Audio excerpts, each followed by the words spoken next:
Hi guys, welcome to last moment tuitions. मेरा नाम है नेल्सन और आज हम लोग देखने वाले हैं एमएमसी का एक नया पार्ट। आज का हम लोग का टॉपिक है LVDT, linear variable differential transformer. इसको कोई कोई लोग ट्रांसड्यूसर भी बोलते हैं। ठीक है, तो आज हम लोग देखने वाले हैं LVDT.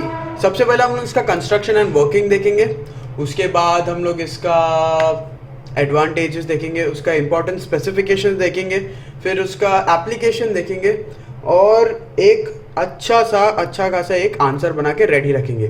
Linear variable differential transformer या ट्रांसड्यूसर ये एक इंडक्टेंस टाइप ट्रांसड्यूसर है। ठीक है, इसमें इंडक्टेंस यूज होता है और इस क्वेश्चन को बहुत बार पूछा गया है। तो एलवीडीटी एक इंपॉर्टेंट टॉपिक है गाइस, इसको अच्छे से करके जाना जब भी आप एग्जाम के लिए जाओगे। ठीक है, हम लोग देखेंगे लीनियर वेरिएबल डिफरेंशियल ट्रांसड्यूसर। सबसे पहले हम लोग इसका कंस्ट्रक्शन देखेंगे। कंस्ट्रक्शन में क्या क्या आता है? एक प्राइमरी वाइंडिंग, दो सेकेंडरी वाइंडिंग, आर्मेचर और ये है इलेक्ट्रिकल लीड्स। ठीक है, अब सबसे पहले हम लोग देखेंगे सेकेंडरी वाइंडिंग का वोल्टेज E1 कैलकुलेट होता है, S2 सेकेंडरी वाइंडिंग, दूसरा सेकेंडरी वाइंडिंग के लिए E2 और प्राइमरी वाइंडिंग के लिए कांस्टेंट वोल्टेज V1। ठीक है, अगर आर्मेचर लेफ्ट में जाता है तो बेसिकली यहाँ आपका वोल्टेज बढ़ जाता है। मैं आपको उसका वर्किंग में बताऊंगा कैसे। अगर वो लेफ्ट जाता है तो E1 बढ़ जाता है और हम लोग को आउटपुट मिलता है E1 माइनस E2। अगर वो राइट में जाता है तो E2 बढ़ जाता है और हम लोग को आउटपुट मिलता है E2 माइनस E1 जो V0 होता है। ठीक है, अभी हम लोग इसका वर्किंग देखेंगे। ओके, तो वर्किंग के लिए सबसे पहली बात अपने को एक इनपुट सिग्नल लगता है, एक आउटपुट सिग्नल लगता है। इनपुट कहाँ से आता है? इनपुट यहाँ से आता है। ठीक है, ये एक डिस्प्लेसमेंट टाइप ट्रांसड्यूसर है।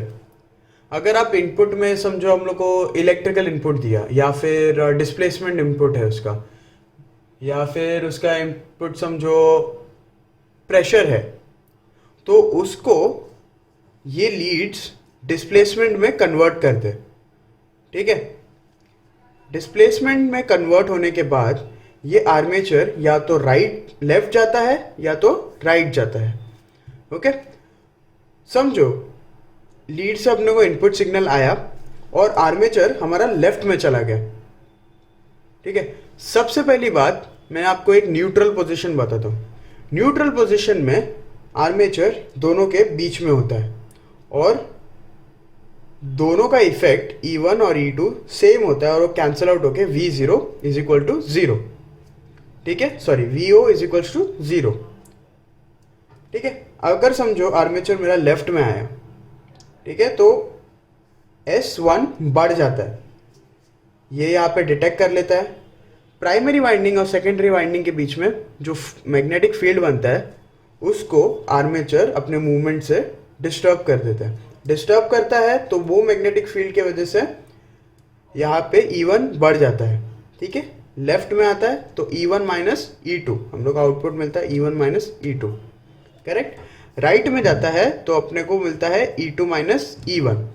अब जो इसका मूवमेंट होता है वो बताता है इसका फेज, और इसका जो मैग्नीट्यूड कैलकुलेट होता है वो अपने को लीड में जो इनपुट सिग्नल मिलता है उसका मैग्नीट्यूड बताता है। करेक्ट, तो ये सेम वैल्यू को कन्वर्ट करके उसको डिजिटल में दिखाया जाता है। सिंपल वर्किंग है गाइस, इनपुट मिला, लेफ्ट राइट गया, यहाँ से उसका E1 माइनस E2 या तो E2 माइनस E1, वो उसका आउटपुट मिला और उसको वो लोग ने डिजिटल में चेंज कर दिया। सिंपल है एलवीडीटी।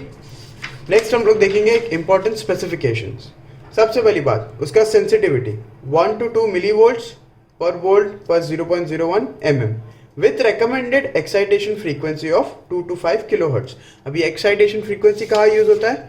एक्साइटेशन फ्रीक्वेंसी यहाँ पे यूज होता है। Next, generally no intermediate amplification devices are needed. अब जैसे कि हम लोग ने 3 वाइंडिंग देखे, प्राइमरी और 2 सेकेंडरी, तो इसके बीच में कोई इंटरमीडिएट डिवाइसेस नहीं है जो उसको चेंज कर सके। Linearity of 0.05% is available in commercial units. ये थे इसके इंपॉर्टेंट स्पेसिफिकेशन। अभी हम लोग देखेंगे इसके application. Measurement of displacement, weight, force, ये तीनों आप मेजर कर सकते हैं एलवीडीटी को यूज करके, और इसको एक सेकेंडरी ट्रांसड्यूसर की जगह पे भी यूज कर सकते हैं। जैसे मैंने आपको बताया ये लीड स्पेस है। अगर हम लोगों को कुछ मिला, जैसे कि बॉर्डन ट्यूब से हम लोग को प्रेशर का वैल्यू मिला, उस प्रेशर के वैल्यू को इनपुट की तरह यूज़ करके हम लोग ने यहाँ से उसका आउटपुट निकाला, तो उसको बोलते हैं सेकेंडरी ट्रांसड्यूसर। मतलब ऑलरेडी एक ट्रांसड्यूसर यूज़ करके उससे इनपुट, उसका आउटपुट वैल्यू इसमें उसका इनपुट वैल्यू लेके उसको फिर डिजिटाइज करना, उसको सेकेंडरी ट्रांसड्यूसर बोलते हैं। नेक्स्ट हम लोग देखेंगे इसका एडवांटेजेस और limitations. Advantages, no intermediate amplification, तो थोड़ा प्राइस कम हो जाता है। फिर हाई सेंसिटिविटी, इसमें फ्रिक्शन नहीं होता, ये दो मैग्नेटिक फील्ड के बीच में से जाता है तो इसमें फ्रिक्शन नहीं होता। Excellent repeatability, good linearity, low power consumption, ठीक है। फिर limitations, large displacement required for appreciable voltage output. इसका मतलब जो हमारा आर्मेचर है उसका डिस्टेंस जो मूव होता है वो थोड़ा ज़्यादा होना चाहिए, तब जाके हम लोग को एक अप्रिशिएबल वोल्टेज आउटपुट मिलता है। Next, equipment needs to work on AC output. ये जो चीज़ है ये एसी करंट पे चलता है, तो आपको जो इक्विपमेंट में जो इसको इनपुट देना है वो एसी में देना है, और जो आपको आउटपुट मिलेगा जहाँ पे आपको उसको डिस्प्ले करना है, जो भी रीडिंग्स मिले उसको एनालाइज करना है, एनालाइज करना है, या तो फिर उसको डिजिटाइज करना है, या तो फिर उसको डिस्प्ले करना है, उस चीज़ के लिए आपको वो जो इक्विपमेंट है वो एसी आउटपुट पे चलना चाहिए, क्योंकि इसका आउटपुट एसी मिलेगा आपको, ठीक है। Sensitive to strong magnetic field.